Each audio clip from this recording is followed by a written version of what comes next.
Good morning, everyone. My name is Zachary Kelly. I'm the Assistant Director of the Institute of Slavic, East European, and Eurasian Studies at UC Berkeley. Today, it is my great pleasure, as part of the Trends and Traditions lecture series, which today is the 5th lecture, and it is a little off cycle. We took a little pause due to the crisis in Ukraine, but I'm very excited that Sunnie was able to join us off schedule, but also uniquely in this week, Tuesday's lecture and Thursday's lecture complement each other. So it is fortuitous in that matter, but it is my absolute pleasure today to introduce Sunnie Rucker-Chang. Sunnie Rucker-Chang is an associate professor of Slavic and East European Studies, an affiliate faculty in Women's, Gender and Sexuality Studies, Film and Media Studies, and the Nathaniel R. Jones Center for Race, Gender, and Social Justice at the University of Cincinnati Law School. She is director of the University of Cincinnati's STARTALK Workforce Development Media and Year-Round Student Immersion Program, and Diversity, Equity, and Inclusion Lead for the Institute for Research and Sensing at the University of Cincinnati. She works, writes, and teaches primarily on racial and cultural formations and minority-majority and minority-minority relations in Southeast Europe. She is the co-author of Roma Rights and Civil Rights, a Transatlantic Comparison, out from Cambridge in 2020, and co-editor of and contributor to Chinese Migrants in Russia, Central Asia, and Eastern Europe, out by Routledge 2011. She is currently finishing a monograph focusing on the politics of Blackness in former Yugoslav states that challenges conventional ideas of race and racialization in the Balkans and connects the region to the broad trends in European studies. Sunnie, thank you for joining us today. Please, by all means. Thank you so much for the generous introduction, Zach, and thank you more broadly to the Institute of Slavic, East European, and Eurasian Studies for the kind invitation. I'd like to acknowledge where we are in this moment of history, where we see just a lot of unnecessary violence and bloodshed as a result of histories of empire and the ongoing processes of imperialization. So I want to start out with a land acknowledgement. I'm in Ohio right now. Typically a land acknowledgement would move depending on where you are, but I've been in Ohio a lot, so I've been doing this land acknowledgement a lot, and it's giving me a lot of time to think about where I am and my own position in relation to the places where I reside, as well as I realize I'm not sharing my screen, I don't think. Sorry, everyone.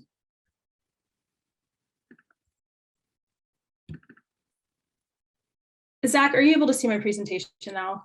Yes, it's right there. It's just not on the, oh, got it. It's part of the Ohio thing. Yes, okay. So I am in Ohio, I'm in the city, which was built on the unceded homelands of the indigenous Algonquin-speaking tribes, including the Delaware, Miami, and Shawnee. These peoples were dispossessed of their traditional lands by the doctrines of discovery and conquest. This country was founded on exclusions and erasures of many indigenous peoples, and it was made prosperous by stolen people.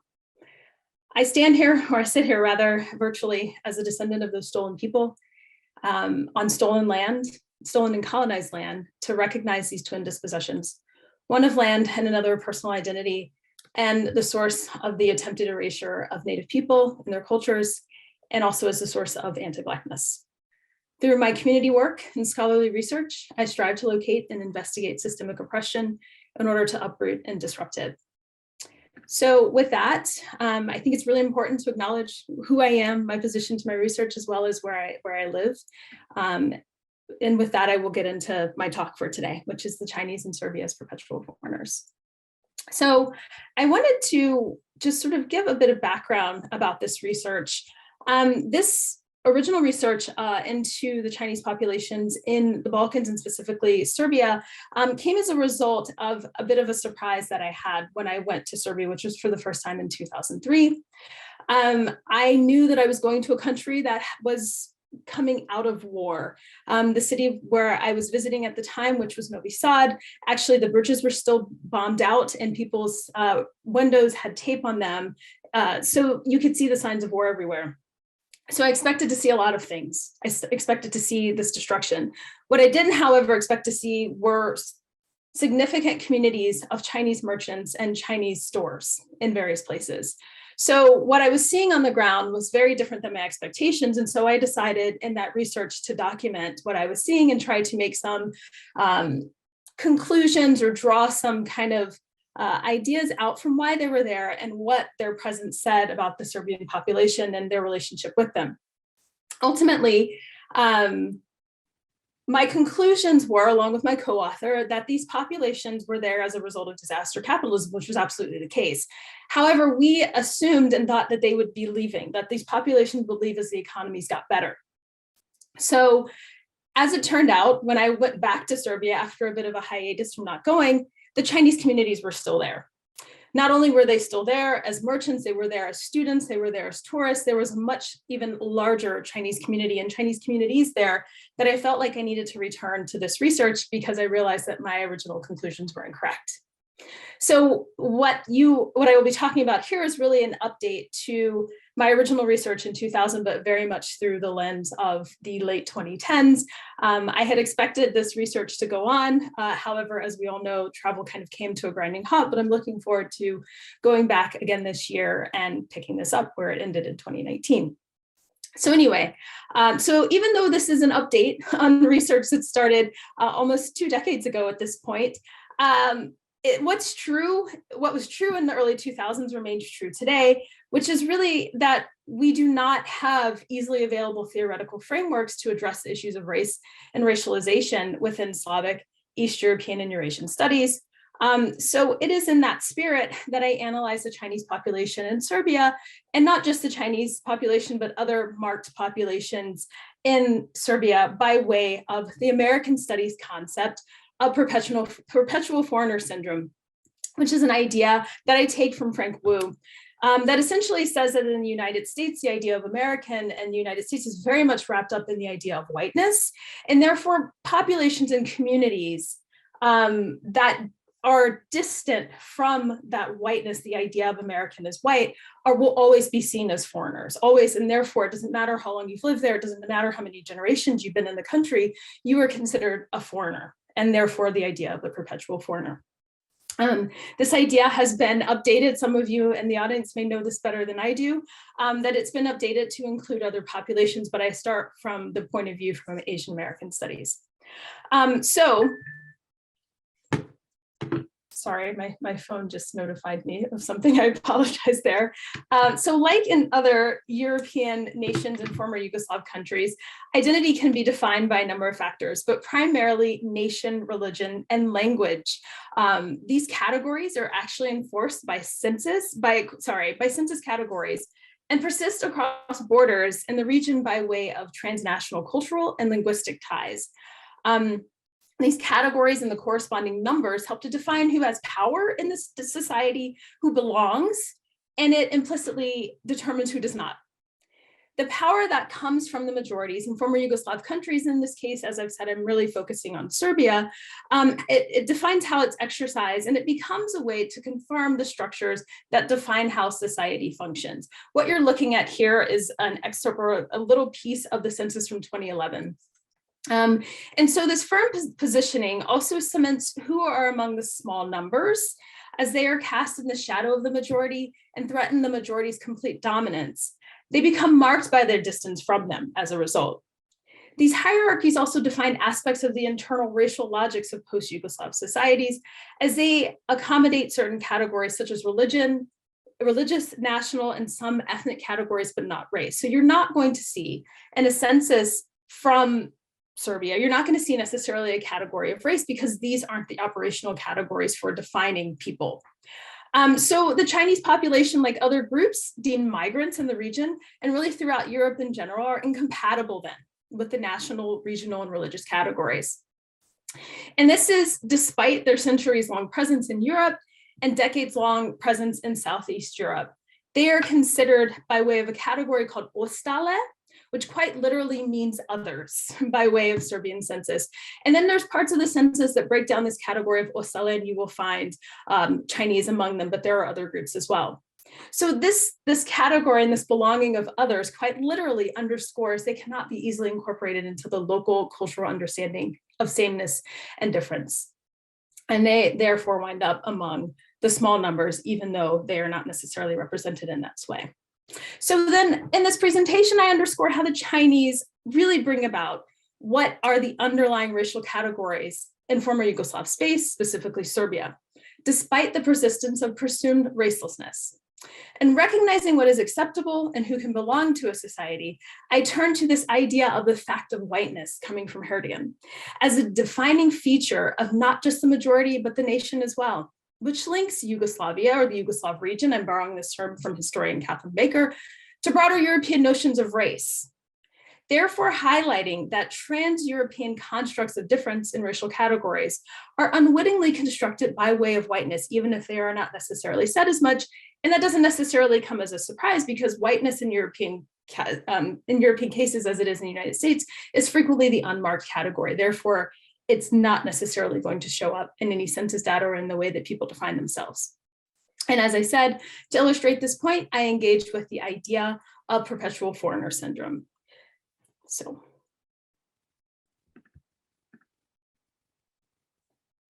and here are just some quotes about small numbers, which I am borrowing from Arjun Appadurai, and then perpetual foreigner. And here's some quotes from Frank Wu, and you can return to that at your leisure to look at that.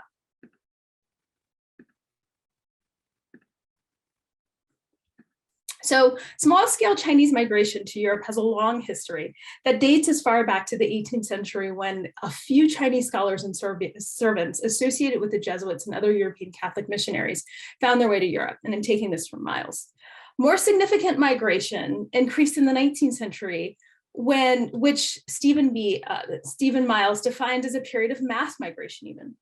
Chinese migrants who traveled to Europe came in two waves, one that was connected to the British Empire, not surprisingly, and was therefore Cantonese, and another that hailed from the two provinces that represent, even to this day, the majority of migration both within China and to the Balkans. So these two provinces are Wenzhou and the Wenzhou prefectures, and Xinjiang County.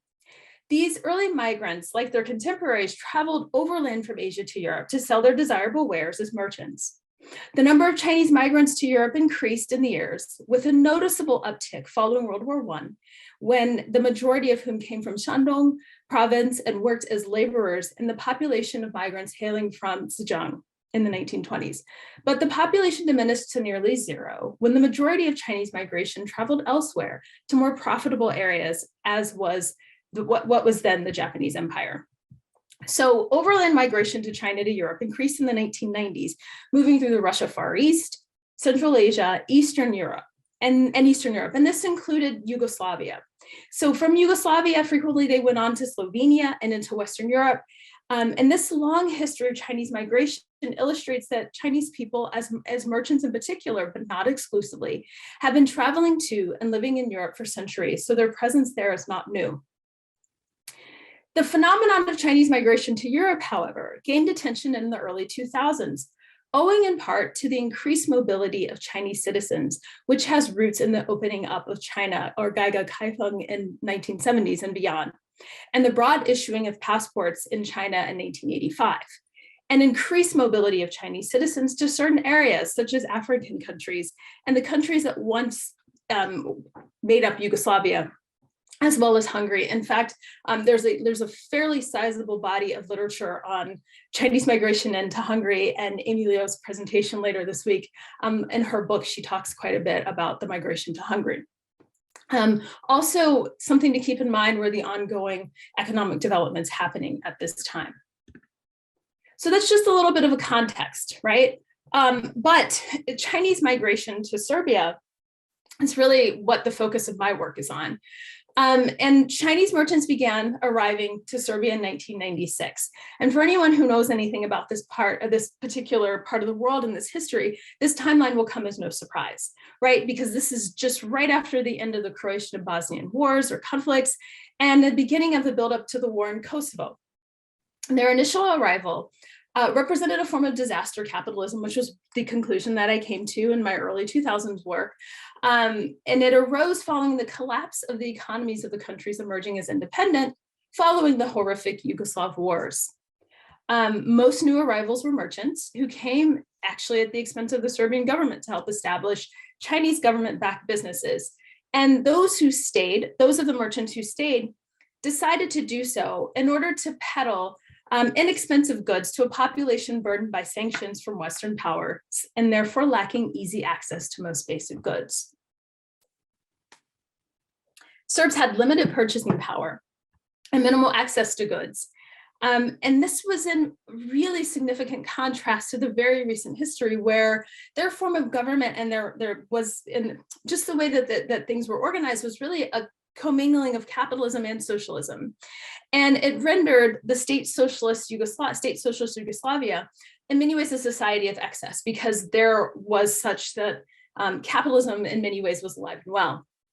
And so people who could afford it had everything that they needed, at least a way that it goes down in the literature.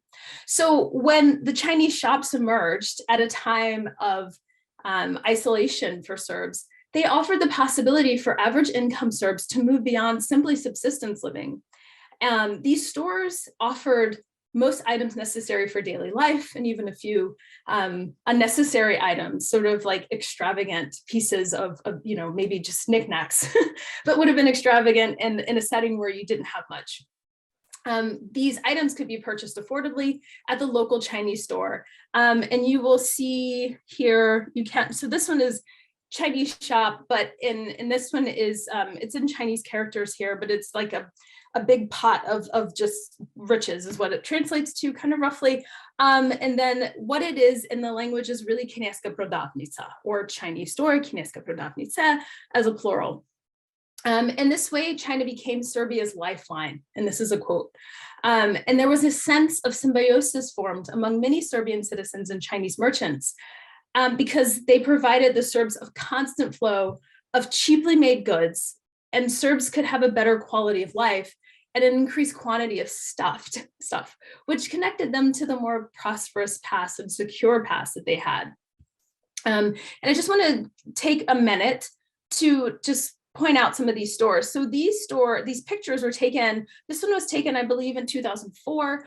It's right outside of Banja Luka, a town called Laktaši Banja Luka is in Republika Srpska, or the Serb Republic, which is the eastern side of Serbia, of Bosnia, excuse me. This also is from Laktaši. This one's from 2006. There's this store, Panda. This is just taken from 2019.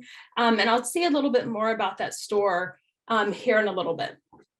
So many early arrivals from China came to Serbia because of loosened visa restrictions.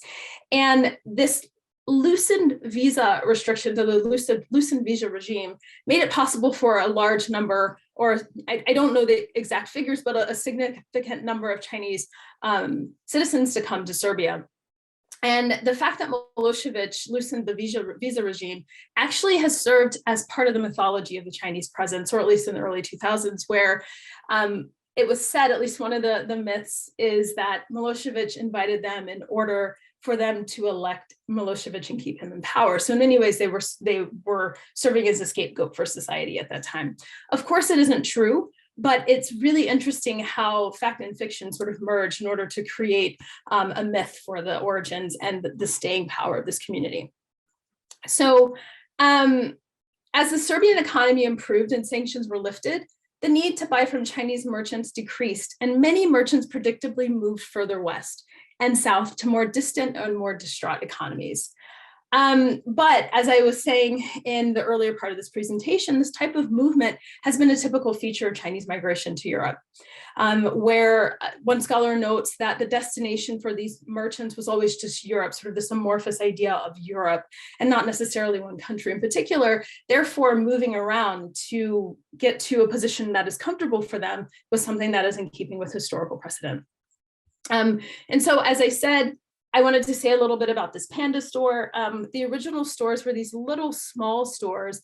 Now in the center of Belgrade, you have this Panda store, which, as you can see, is multi-storied. It is a building that had significance following World War I in Serbia. It was a place where officers would get their uniforms. Then in Yugoslavia, it was a well-known department store called Kluz. Then it became a place where people would hold events. And now it is a store that has just everything that you can imagine. So it's had a very interesting evolution, but it's very prominent within the city, and it sort of shows the movement of these stores.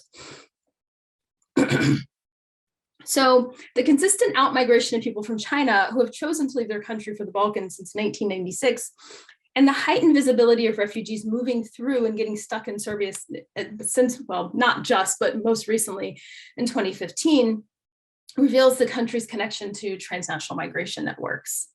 So despite the small numbers of non-Serbian nationals passing through Serbia, they challenged the cultural matrix. The inflow of individuals hailing from China has been much more systematic for nearly 2 decades, but the Chinese came as foreigners and remain as such. In this way, Serbian logic intersects with broader European trends of the perceived racial homogeneity or unmarked nature of the majority.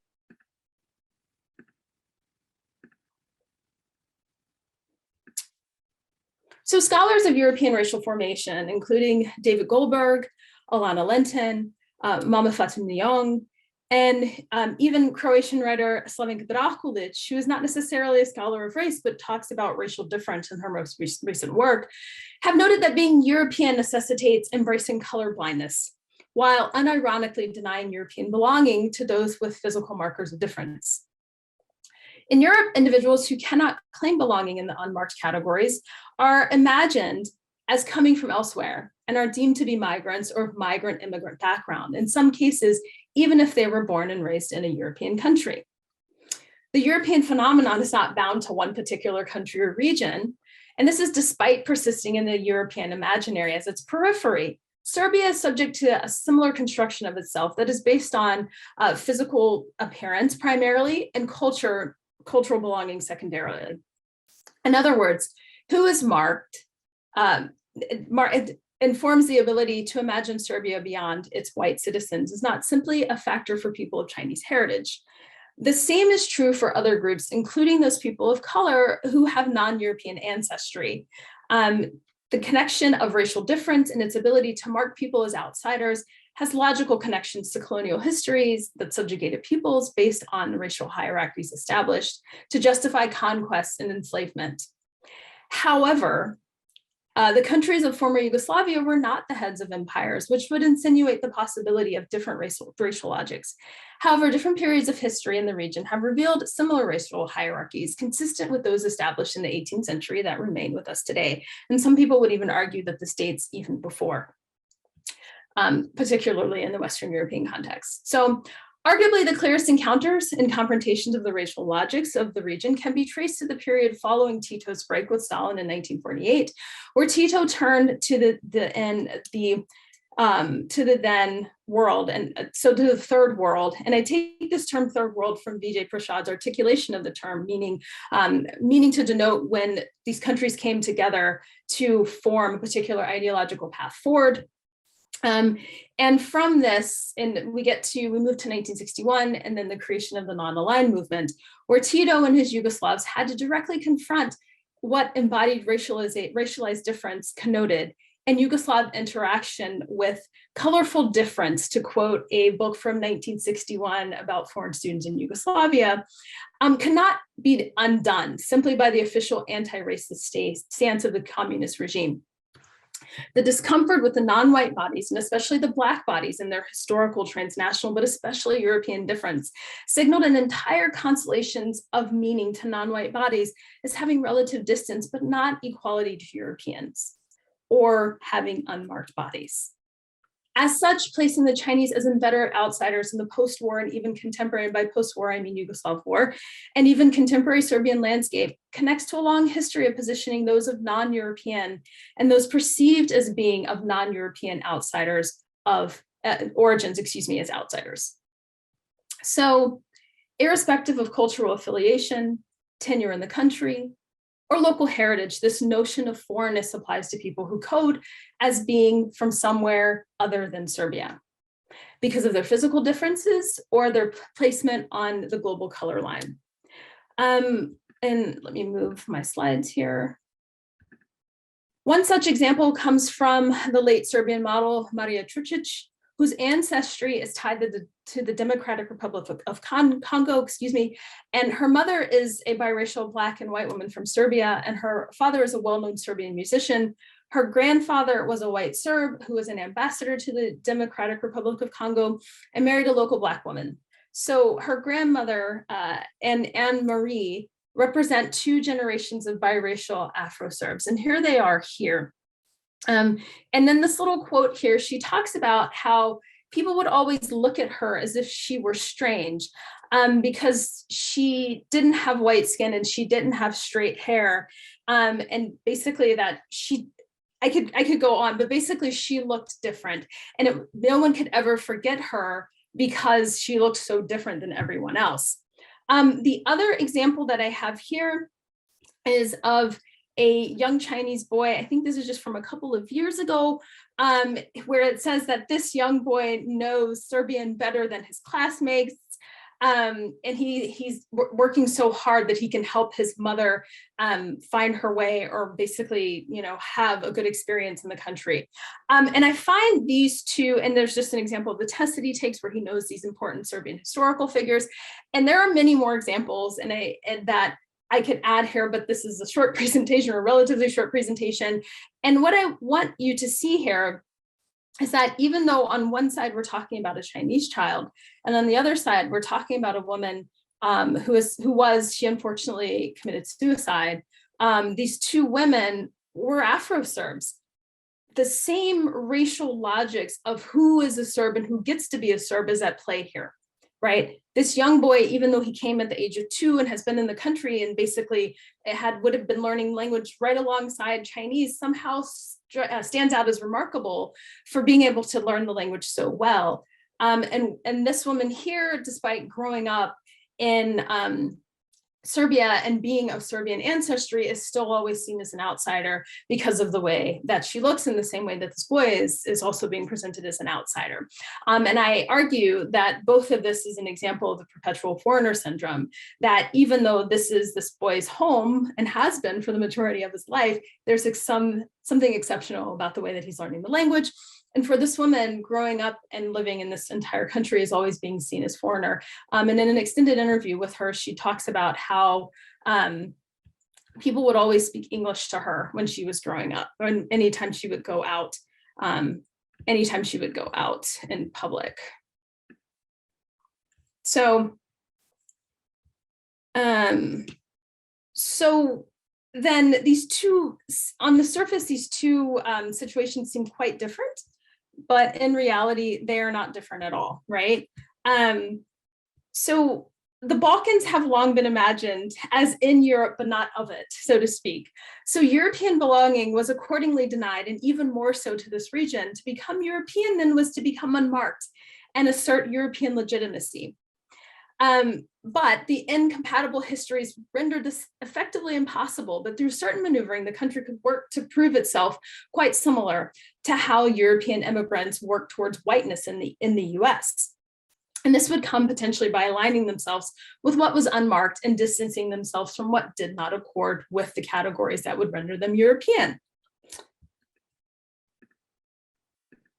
I'm not going to play that video, sorry. So the mobility of the Chinese presence in Serbia, according to 2019 data from the Serbian government, the government issued temporary residence permits to 43 Chinese nationals to study. And while that number appears relatively small, it only represents a fraction of the Chinese students that are actually studying in the country, and signals to a broad diversity of educational experiences that Chinese students are seeking in Serbia. And as Chinese influence increases in the region, so too does this diversity of Chinese presence, of which the students are a part. Chinese students in all levels of education are studying in the country, and this goes from high school all the way up to graduate school. Collectively, these groups of students represent a broad swath of young Chinese people seeking to have diverse educational experiences beyond their home country. They also signal the changing face of the imprint of the Chinese population in Serbia, and broadly of the Chinese presence in Serbia. For example, the Confucius Institute, which now has 2 offices in Serbia, represents the spread of Chinese soft power, which is supported and expanded by way of the reach of its aid that comes in the form of many scholarships. And until very recently, that support has come in financial terms by way of, and also other support from China has come by way of infrastructure loans. While this is a relatively, not super new, but relatively recent phenomenon for China and Serbia, it has been a practice in a number of African nations, including Tanzania and Ghana. Another final group that I would like to highlight here are the significant amounts of tourists coming through the region. In fact, the Tourist Organization of Serbia states that over 80,000 Chinese tourists went through the Belgrade airport in 2018. Many more have gone through Croatia, as many have gone through Montenegro. Many of the tourists are on their way to other Western destinations, in part Croatia, but they go to Belgrade because because of the visa regime that is in place now, and also because it's a European country with interesting architecture and culture for them. So this resonates with me because they come to Serbia because they're interested in visiting Europe, and Serbia offers visa-free travel plus interesting cultural landmarks. This resonates in part with where I started earlier on in this presentation, saying that a number of Chinese migrants that were coming earlier were coming to Europe and then figuring out what Europe meant, right? And this in many ways recognizes the fact that Europe is a geopolitical context rather than any specific country, which then raises the idea of the possibility of these communities moving from migrant communities to diasporic communities. And I have this quote here, which I think is really an interesting point and worth exploring, where it says, "Diasporas is meant to convey dispersal, but not separation. There is sustained, renewed, or nearly asserted connection, not severed contacts with immigrant communities in China." So this is sort of advancing a new idea of the diaspora, one that isn't necessarily a forced diaspora, which is really in keeping with the original ideas of diaspora, but rather a new dynamic form of diasporas where people are choosing to leave and choosing new places to stay.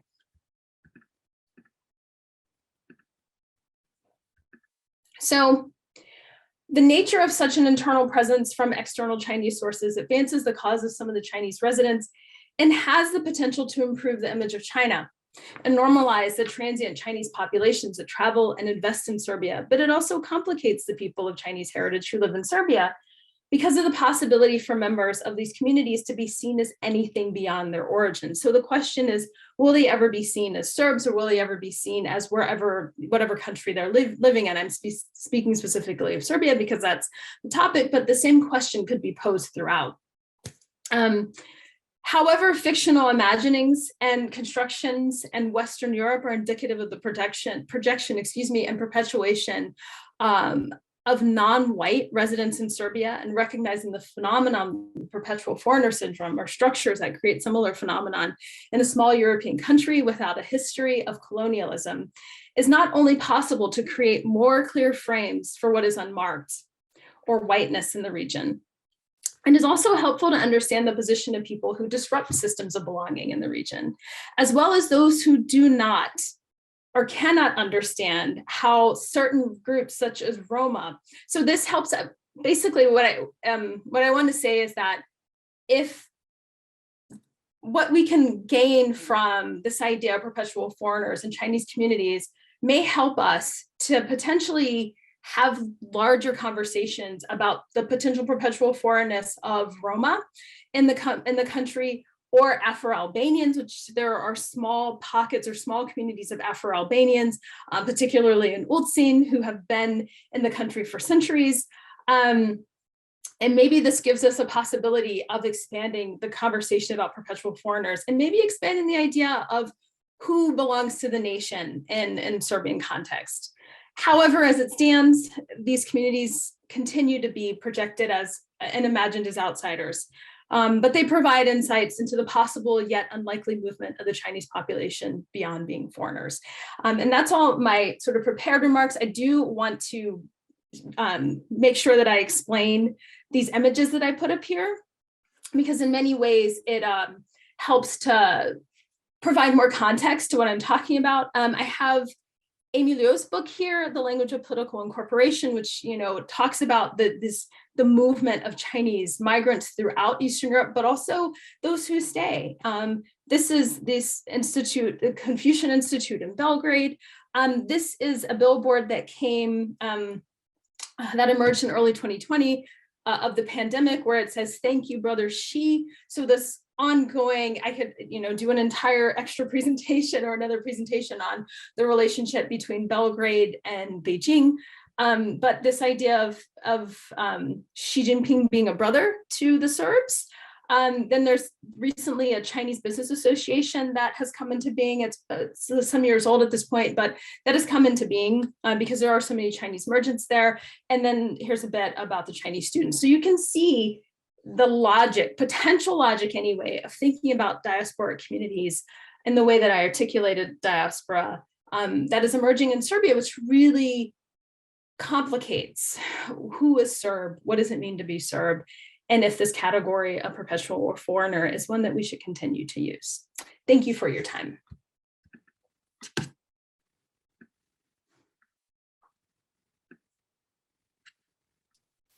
Thank you, Sunnie.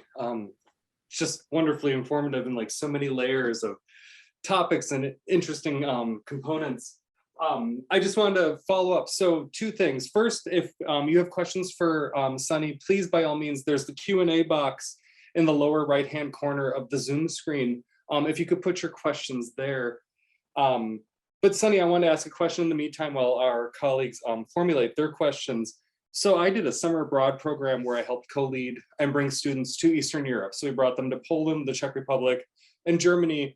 And the big thing was minorities in East Central Europe. The professor was a Jewish studies professor, so of course the Holocaust was kind of our beginning point. But we did, when we hit Prague, and we'll talk on Thursday about the Chinese. Amy Liu will be kind of following up in this pair of Chinese migrants in Europe. But we focus on the Vietnamese because there's a Vietnamese concentrated group in the Czech Republic akin to the Turks in Germany from that communist time period when they needed additional workers. And I'm wondering, in Belgrade, or let's just say former Yugoslavia, just to open it up in case it's not just there,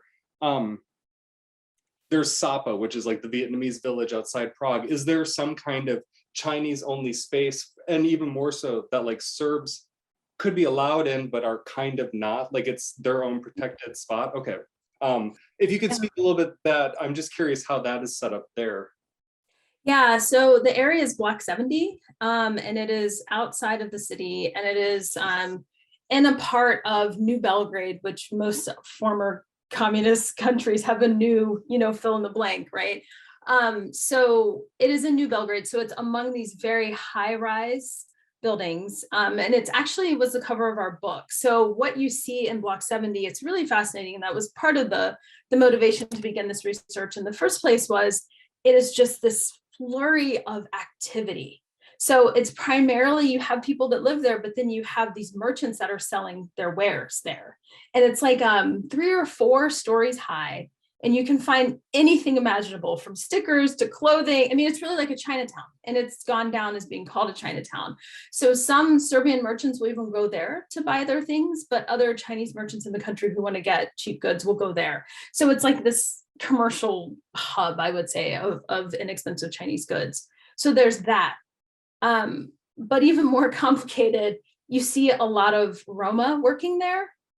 So it's this sort of weird, interesting, unexpected interaction of like minority relations. So Chinese migrants are employing Roma. This changes, and it has changed as more Chinese come into the country because Chinese are employing family members or people that they know, but you still see this interaction. What is most interesting, I would say, about that space, though, is for the longest time, New Belgrade looked forgotten, as a lot of these really socialist spaces looked. And now if you look across the street, there's this huge shopping mall across the street, or if you look behind there, so it's definitely developing, but it would be block 70 in the case of Serbia. Interesting, that's great. So yeah, we'll just wait and see if any more questions come in. Someone might be writing a short story for us, and that will be great to read out. No, I say that mildly facetiously, but no, this is just, it's really interesting, and I'm wondering, so I know you also do work on the Roma, which is kind of like, I almost want to say like the last thing most of our centers seem to discuss, because I think it's the thing we're all kind of like, oh, we need to jump on that. And you mentioned that they work, I don't want to say underneath the Chinese, but if the Chinese are in charge of the business, of course, I mean, just the hierarchy of how business runs. Yeah. Have there been any clashes? I mean, or is that not important enough necessarily to make maybe the Serbian news? I don't know of any. I'm sure that there have been clashes, right? Of course there would be, but I look at that and the interaction and the Chinese merchants employing Roma as sort of potentially being a space for research as to how populations that are constantly being understood as outside of society, how they work together and how they build these sort of unlikely communities, right? Mm-hmm. So there's that, but I don't know, maybe there've been conflicts and I just don't know about it. No, that's just great. So I haven't been to Serbia. I've been to Slovenia, I've been to Croatia, and I'm not saying one is the same as the other, but I have an idea.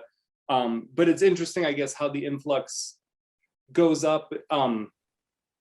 Is there anything notable, maybe Serbia clearly being the point of today, but is there anything notable or unique about, for example, Croatia, or someone who maybe approaches it differently? I don't want to come up with religion, but we have Orthodoxy on one side, Catholicism on another. If any of those differences might come into play. Yeah, I think even more so than Orthodoxy and Catholicism, I think EU membership or not EU membership, or non-EU or whatever the point of they are on their membership, the path to membership to EU, which changes and has changed over the last 10 years or so. So there is a scholar out of Serbia with the last name of Korac, I believe she's out of Serbia. She's former Yugoslavia, I'm pretty sure she's Serbian, who talks about how a lot of people would think that the goal is always to move west, to always move to better economies, to always find essentially a place where you could be more situated.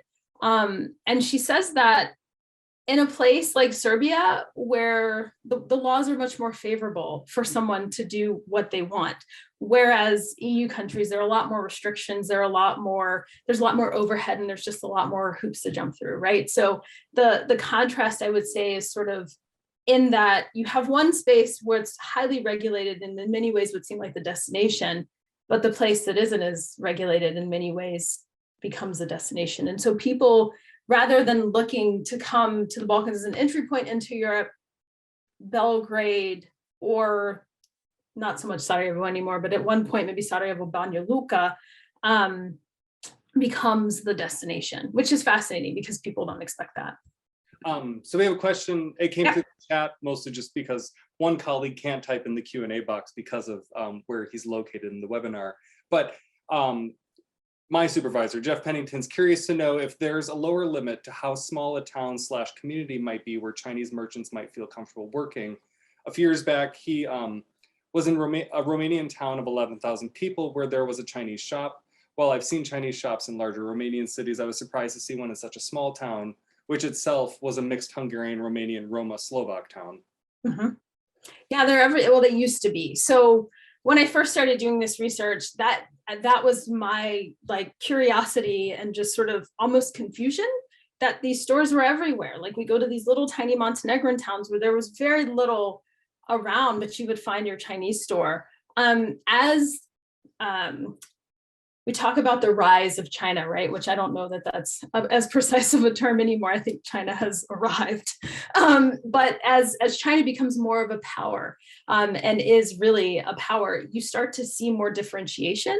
So maybe those small shops are still there, but there aren't 10 of them. But it doesn't seem like there is a limit, but rather when there's need, there's space. But there was an article in BBC, I do believe, a few years back showing that as the economies were getting better and as Chinese merchants had access to different markets, they were moving on. So I don't think there's a limit, it's more a need. Great, so we have another question that came in. Thank you for your interesting presentation. In your research, what is the role of political parties and far-right parties in particular in the level of social and political engagement of Chinese/Chinese Serbian communities? Yeah, so I think that individuals are not so much invested in political parties, right? And I think that it's interesting to see, oh, the question is gone now. It's okay. Oh, it goes into answer. Sorry, yeah. I've only done it, but most of them are not in this way. Yeah. So in terms of, there's different levels. And one of the things I really hope to that has come across is there are all of these different levels of engagement and all these different levels of belonging within affiliation within the Chinese communities, right? So the far right in Serbia, which likes to fashion itself as not being the far right, is very much invested in having Chinese money come through. The relationship between the current leadership in Serbia and the relationship in China is very strong, and it has been that way for a while now. In a lot of the literature, it talks about Serbia as being like China's best friend in the Balkans, because there is so much money and there are so many loans that have come through for infrastructure projects that are being financed through China. So that is the role. So one of the more recent controversies was that Vietnamese workers whom the Chinese companies were bringing to work in Serbia were working for very low wages and under very terrible conditions.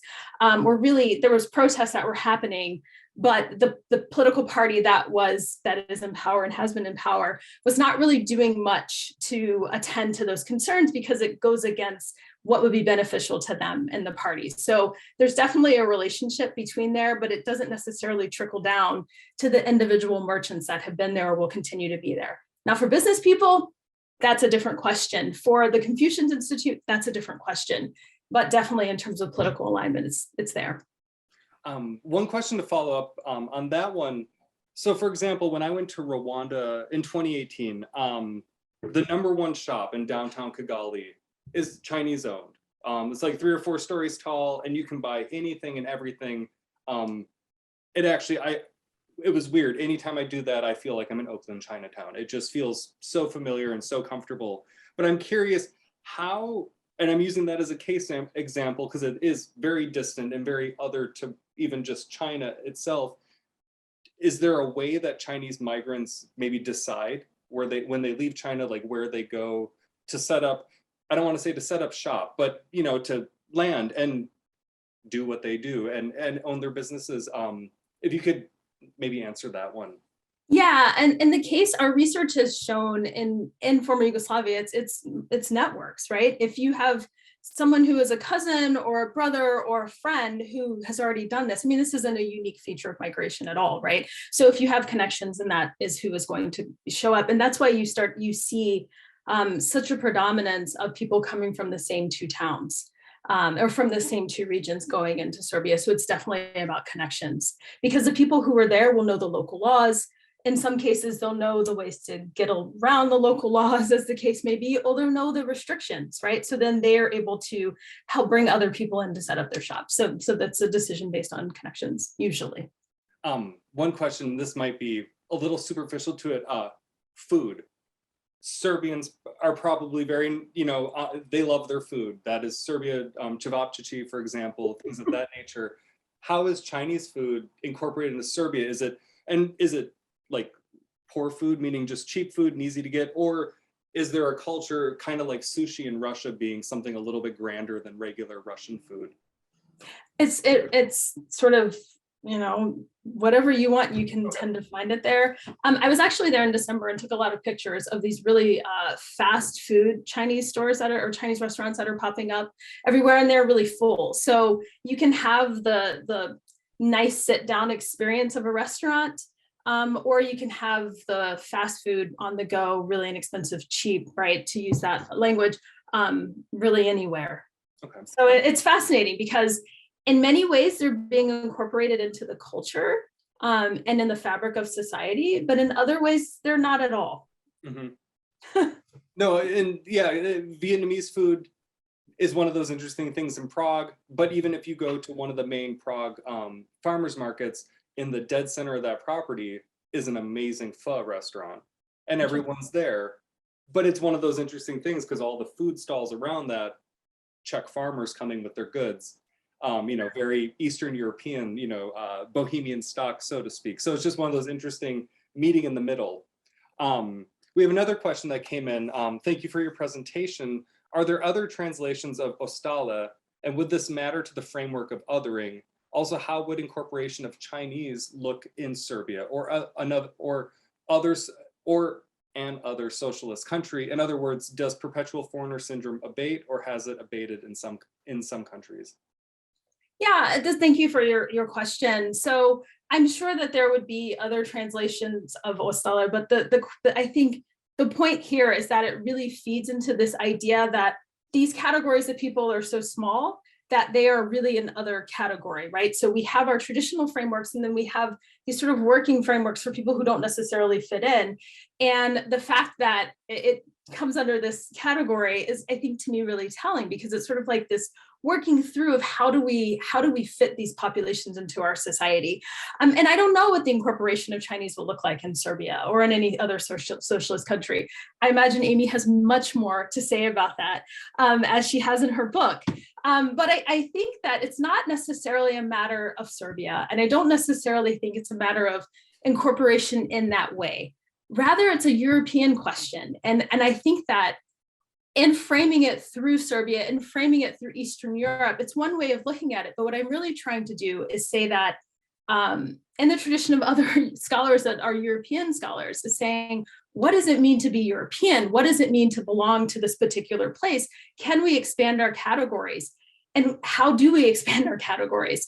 And I think that part of it is a recognition that this sort of almost fixed idea of what it is to be European, and therefore all of the European states, which is really framed through whiteness, has to be expanded. And how do we do that? There are tomes written about this, right? But part of it, and the first thing that we do, is a recognition that maybe the way that we've been forming our ideas about who a person is or what a person is has to be expanded. And I don't think that we do such a great job of this here in the United States as well, right? So it's not just a Europe, it's a Western, it's a transatlantic problem. And has it abated in some countries? I don't believe that it is abated in Europe broadly. I think that there is an idea of what is Europe and what is European. And then the people that are around the margins are constantly saying, we exist too, right? We should have the right to have our identities hyphenated. We should have the right to be incorporated into the idea of a nation.